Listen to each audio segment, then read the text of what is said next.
I can't believe it's almost been 10 years to the day when God called us into this incredible venture called the Well Community Church. When I think of the Well, the two words that come to mind is a safe haven, just for my family, for my children, my two boys, my daughter, and my wife. The Well has absolutely changed our lives. It truly has. I found myself being a better husband, father. Sometimes I talk to some gentlemen from the church if I'm down, and they lift me up, and I love that about the Well. Our family has been prayed over. We've struggled with people. We've mourned with people. We've celebrated with people. I think we have seen the love of Christ ministered to our family at the Well. Our marriage was saved because of the Well, because of how they grew us closer to the Lord. And through all those things, it's just exciting to celebrate 10 years with them. So in 2014, it was a random afternoon when our senior pastor at the time, Ron Holton of Rock Point Church, called me into his office and said, "Hey, would you and Jennifer pray about starting a new work, a new church plant?" And to be honest, it was never really part of our thought process. I thought I was going to be a professor for the next 30 years of my life. And yet God had other plans. He called us into something that we did not yet know what he was going to do. Yeah, I mean, he was working on the yes that was on the table for me for months before that, as I would drive past where we first met at Canyon Falls, and he just would whisper to my heart, "I'm going to do a work over there." And then he brought Ron into our life to say this is what we need to do as next steps, and it just all started confirming. Meanwhile, there were all these other families that the Lord was working on their heart to send them with us. The first few meetings at the Harding's home was very sweet. We were wall-to-wall packed. We brought in folding chairs. People were on the couches. The praise and worship was incredible to be so close together and like-minded, united in a mission that we were about to start together. We got to a point where we couldn't all fit in a house, and we had to find an alternative plan. So we went to the high school, and I think that was 180 on our first Sunday? Yeah, 180 folks showed friends, up. families, and pets, everybody together, and then spent that rest of the time in the auditorium. I just think about how scrappy we were. You know, people sacrifice a lot to allow us to pay the rent to be in that school. It had 700 seats, and here we are 100 people strong trying to fill that auditorium out. And the worship was authentic and genuine, and we did not know what we were doing. It was totally scrappy. There's something about feeling like the church is there because of the right reasons. You're not there because of a fancy building. You're not there because of programs. You're there because you're part of a community of faith. You want to and need to hear the word preached, and you're building community.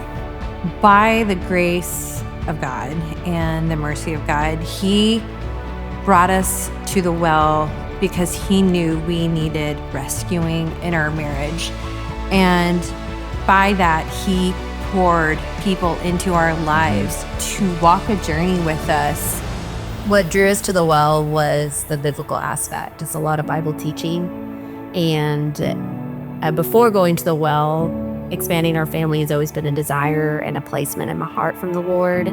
I grew up with a big family on both sides of my mom and my dad, and knowing that when I was always bringing it up to Cameron's attention, he says, "No, 2 is enough. 2 is enough." I, however, was not on board at all, and for 3 years had reservations about pursuing fostering adoption. About the second sermon in, visiting the Well, Pastor Matthew preached on obedience. When I left that service, I knew that saying no was not going to be an option anymore. Through that, the Well has supported us through this whole journey from start to finish. You know, the Chosen Ministry was key in all of this. They're a tremendous help, as well as just how the Well support us also with the immigration process with our daughter.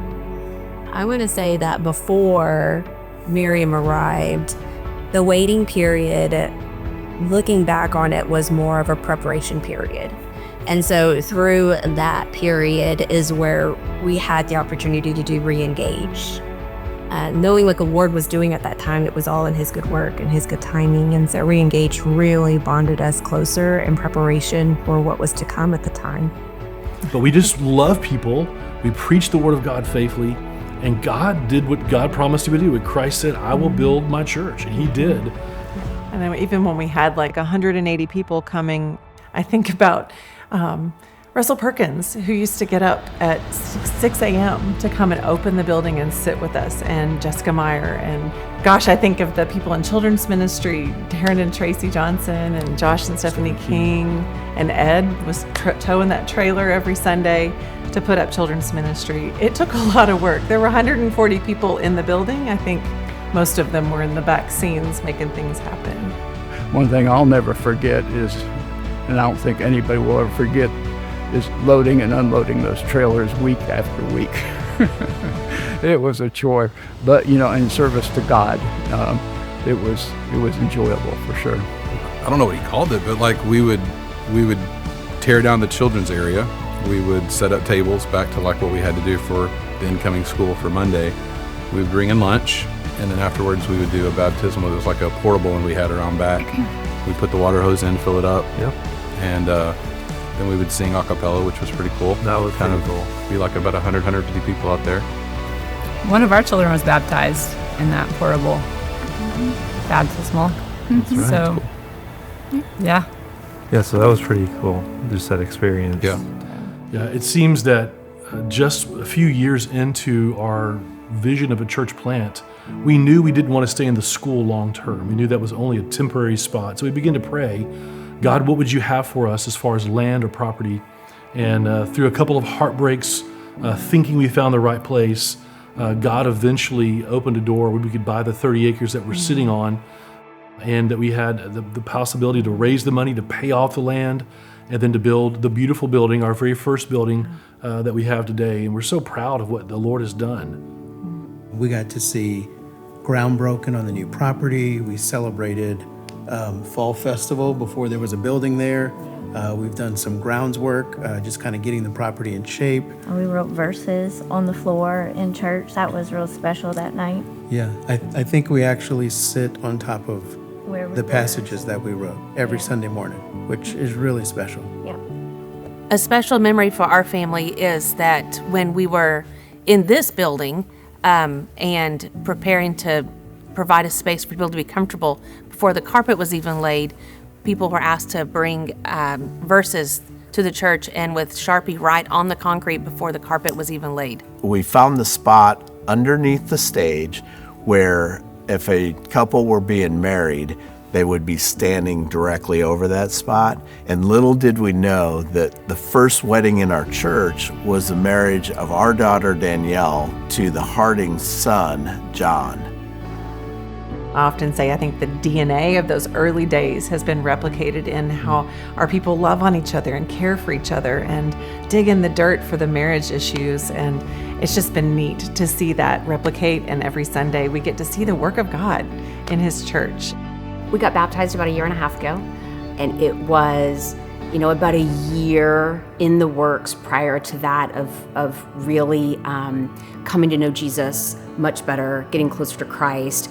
We both have mentors that were set up through the church, which has been an absolute blessing. We're so grateful for the people that we've met. I think that's the biggest thing, really, too, is the people that we've met have poured into us so much, and now getting the opportunity to pour into them as well. I think it's just been amazing to be surrounded by such an incredible community of people. Yeah. Our future looks bright. Not only will we be faithful to see more families come and be exposed to the gospel of Jesus Christ, but we want to see them enacted in discipleship and absolutely on mission with Jesus to continue His mission of seeking and saving the lost. So one of the things we really like about the Well is the focus on missions. And so this upcoming fall, we're going to be joining one of the Well's church plants, the King's Church in Denton. It was really put on our hearts when Zach Cunningham came and preached, and that's when we really, both Laura and I talked about it afterwards, and we decided to join the King's Church this fall. And we're getting to the point where we're almost like what was in the high school, where we're running out of room. But something like that enables us to spread the gospel to the community. And that's what it's all about. It's about getting the gospel to people who need it. And if we ever decide to build more buildings or whatever, It's going to be to the glory of God so we can spread His word. Yeah, I think about over the last 10 years how God has raised up incredible men and women to serve in all the different capacities of our church. Our church would not be where we are today without the sacrificial servanthood attitude. For those people who served alongside us and gave of their time and gave everything they had, drove far distance to get to the well, thank you. For those volunteers who have been with those babies and in Bible drill and in VBS and in legacy and youth and all the things and all the way you've served parking, I can't even begin. Thank you. We are sitting here today because of what God did and He is doing. Like, there's so much great stuff ahead, and we are honored to sit here today and just give thanks to the Lord for all He's done. We love you, Well Church. We love you, family. Thank you for your sacrificial faithfulness to the Lord and His local church. We can't wait for the next 10 years together. Press on. I knew you were going to say that.